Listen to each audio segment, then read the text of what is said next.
Hopefully, am I recording? I am recording, number one. Oh, wow, let's think. Something on my mind that I was searching for somebody in,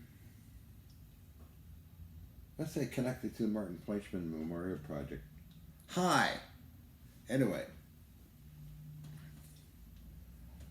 the metal sample, I think it was, let me think.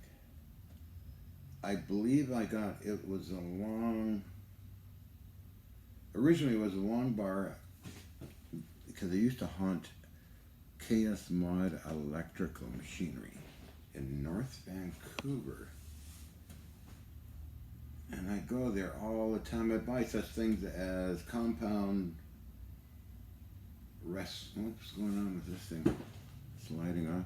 Compound rest clapper box. Remember that? It was very heavy. I wanted the shaper. And it was, and other things. Cannon barrel parts. Cut up cannon barrels. Remember that? And I had a piece that's maybe that long. This piece was, I think 2 inches was crumbled off of it during the testing. Okay, let me try and get this. Okay, I believe it was KS Mod. Electrical machinery. They had a scrapyard in the backyard. The bar was, as I understand it, was steel, I think. It was heavy. And because I had a Warner and Swayze turret lathe and I needed steel to make things with, and I had collected up from KS Mod. And this piece was excellent for making a cannon or something I was going to make with it. However, I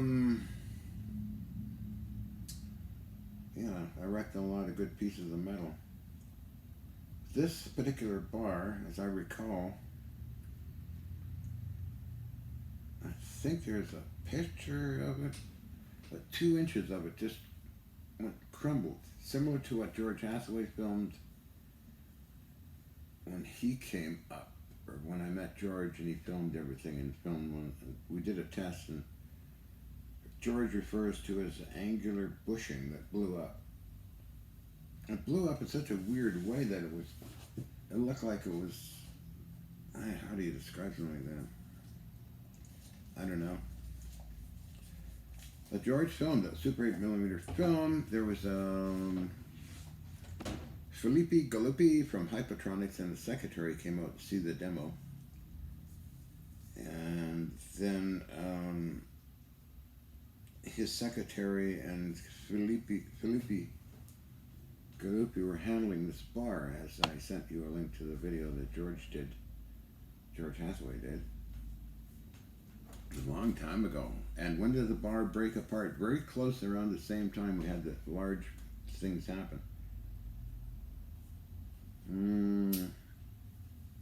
Could have been a week or a month prior to George coming. Had to be. Didn't happen when George was there. It happened maybe a month. Maybe when Mel Winfield was filming it. I don't know.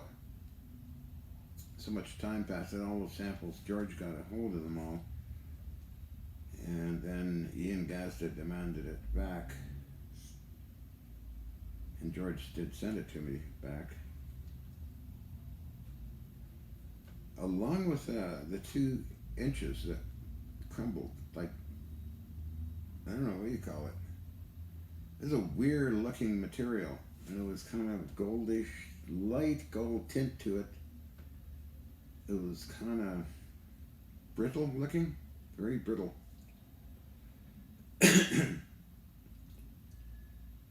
And Ken Shoulders got some. I think Dennis Edmondson, Boeing Aerospace, got some of it. Who else? Roland Brito definitely took some back to Germany, had it analyzed.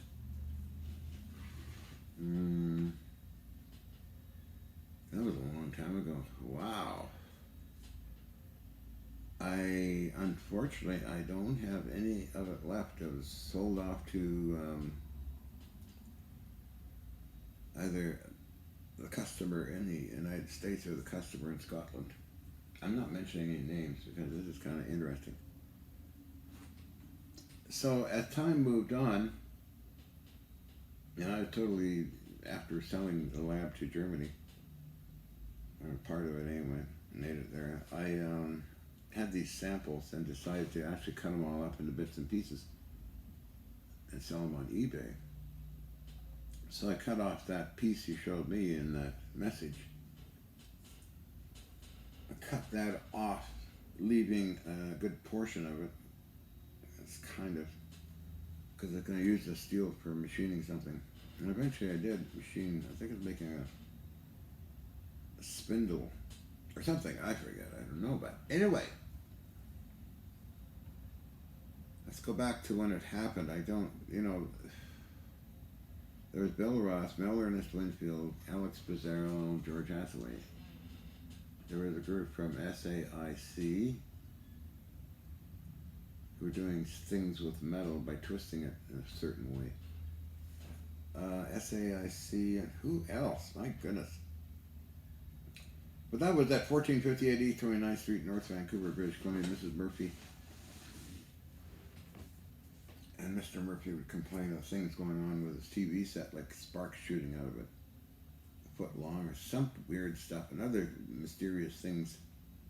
Although they really didn't know what I was doing downstairs, they just thought I was some kind of collector of things, which I am. And it was on the same table that George filmed on when the angular bushing blew up or disintegrated, much like the big bar that you're talking about there. Same kind of pattern, same kind of weirdness to it. And it's ordinary steel. Try and remember something that.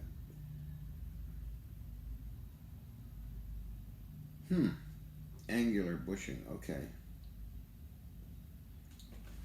That's what George Hathaway refers to it as, an angular bushing. You turn this light on, it looks like I'm getting bleached out. Anyway, ahead of him that time, Mel would come around and take pictures. He didn't have a video camera of any kind, I don't think.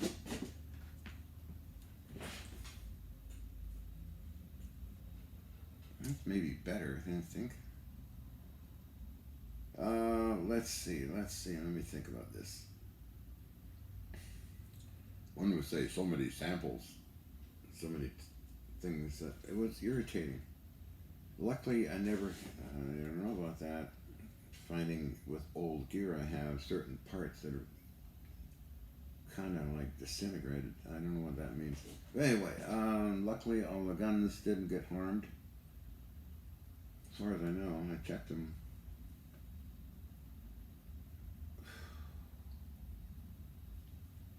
And Mark Murphy wanted to see how far the fields reached. Got in his car and tested it. He went up to Mountain Highway Road, from what he said. So that bar, that's kind of the story on the bar. The other pieces, I saw it in half, the one with the wood in it. I think it was in half, maybe I sawed it into 4 pieces. And then the one with the knife in it, I saw that all sold on eBay. And why did I sell all this stuff on eBay? Lots of it. Because what am I going to do with something like that? It's just make money and get some other things.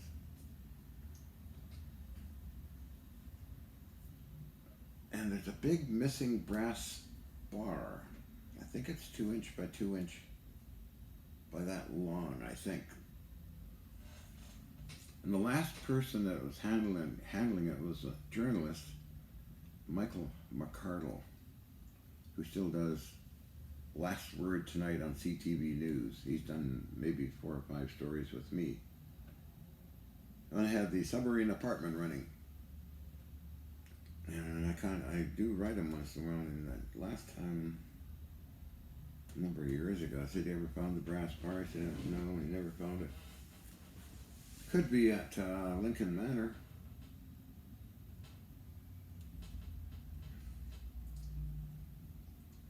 If Mike didn't take it, because Nancy and I gave it to him. If he did, he just left it behind, and I didn't know, or he took it home.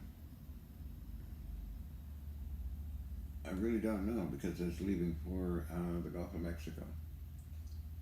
I believe this is after the lab was sold off to the German gravity people.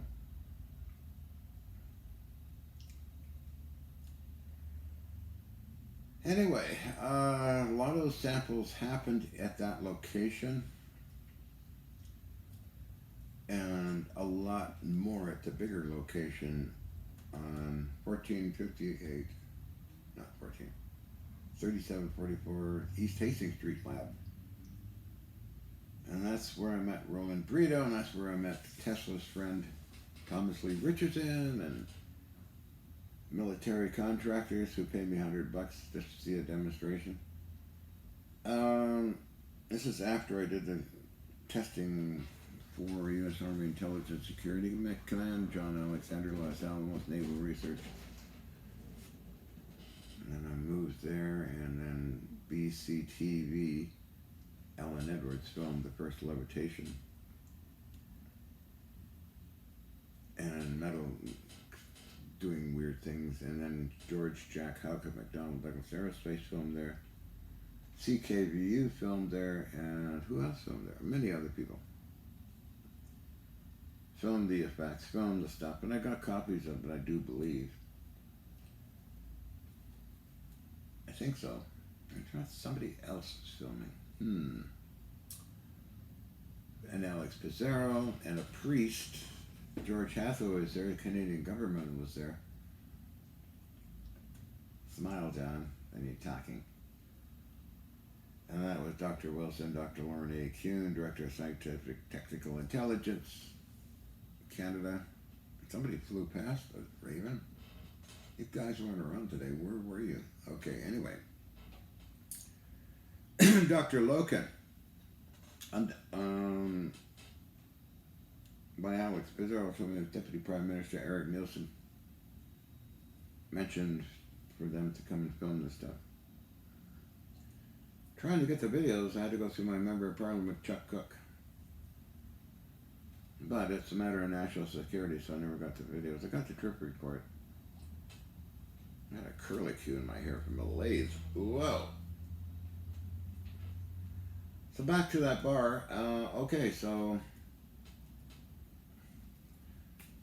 I'm trying to remember who else. I know Ken Shoulders was highly interested in it, and he did analyze the samples, and where that information is, I don't know. Roland Brito got it analyzed by Max Planck Institute, I think. I know I gave Roland a bunch of stuff.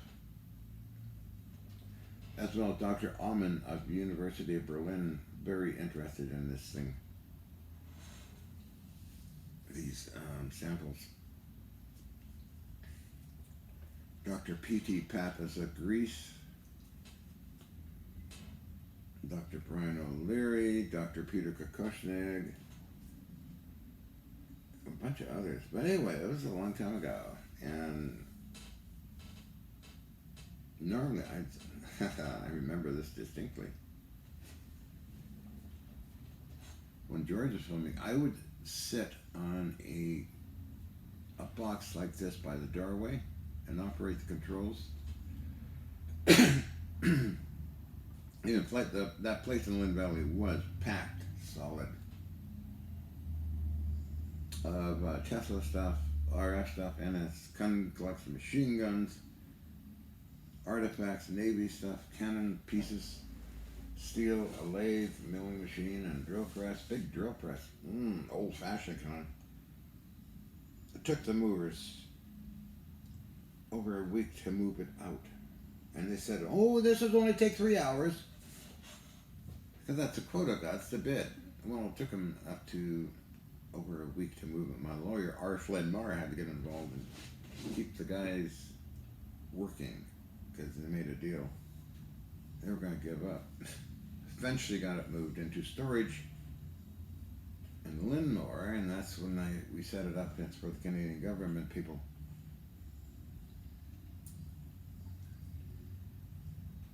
Wow. So anyway, I got smart when I moved from 3744 East Hastings Street to the Merchant Tea Building, 560 Canby Street, Vancouver. I called Hiab up, which is a crane truck, and they loaded up and got all the heavy stuff loaded up. I think it was 1 or 2 trips. And then Stan Reddick, and I used his pickup to move the easy, manageable stuff, weighing up to maybe 100 pounds. So it's a long story on the bar, huh? Oh, well, I tend to ramble on. I tend to ramble, baby. No, I should be serious when talking about this stuff. Anyway, so there's customers that bought a lot of samples in Scotland as well as in the United States and California. Some of the most dramatic samples were sold off. I mean dramatic, they think it's dramatic. I think it's just destruction of a good piece of metal, really, personally. Oof.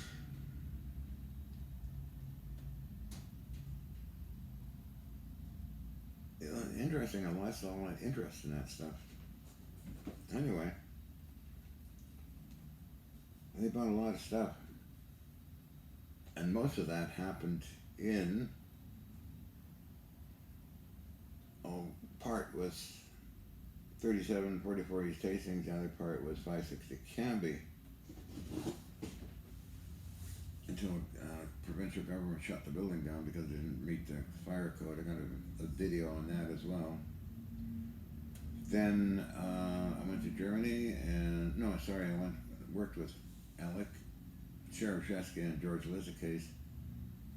Rebuilt everything and really had a lot of weird things happen there. And then I went to Germany. Came back. Started doing the crazy stuff again in an apartment, believe it or not. Which Dr. Thurston Ludwig and dozens of TV people filmed it there. 300 news media stories, I think, if I added all that. But I encountered the other stuff too. But in the apartment, then mostly brass pieces would melt away, fall apart, steel and aluminium. Although I'm finding videos when I play them on the VCR and looking at the black and white TV stuff, I don't know what it's about. Totally forgot it. I'm doing something for a group of people. It was levitational stuff. I record them recording me as well. And I got that video. I was watching these things some months ago on a little black and white TV, and I filmed them with iPad and uploaded them onto the YouTube channel. But, and another time I was looking at a chunk of metal falling apart, and I have no recollection of that one.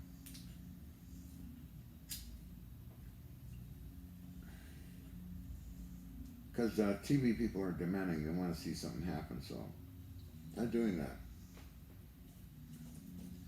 As I said before, in another video, I had everything plugged in, didn't touch the dials, all I had to do is just throw the switch and everything would slowly light up and start doing its own thing.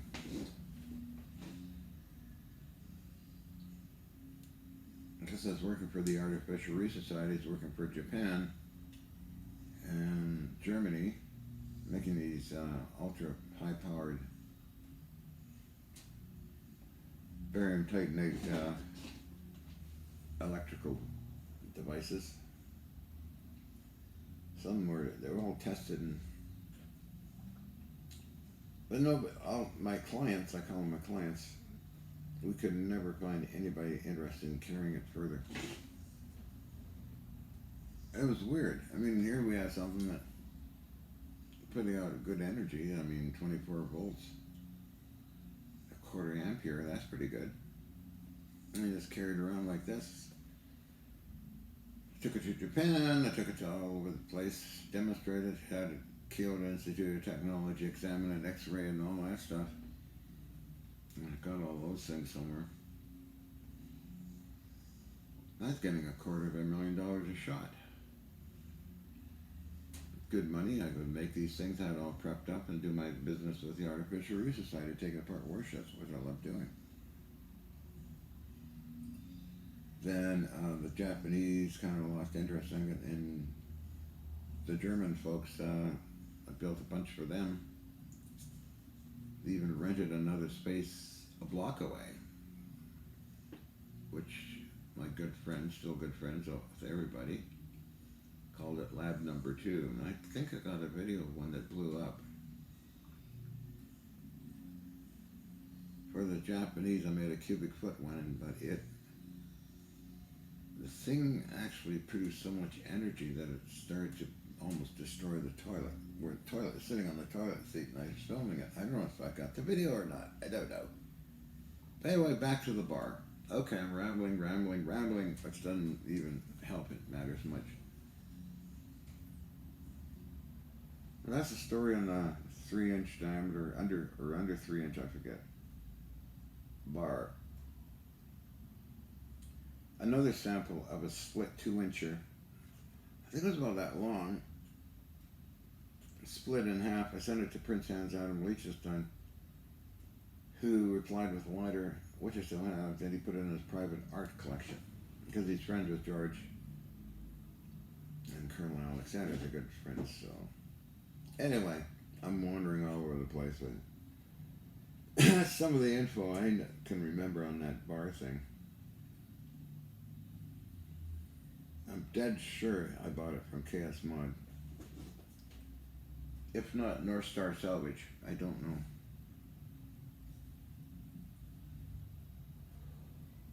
Could have bought a lot of stuff from the scrapyard people.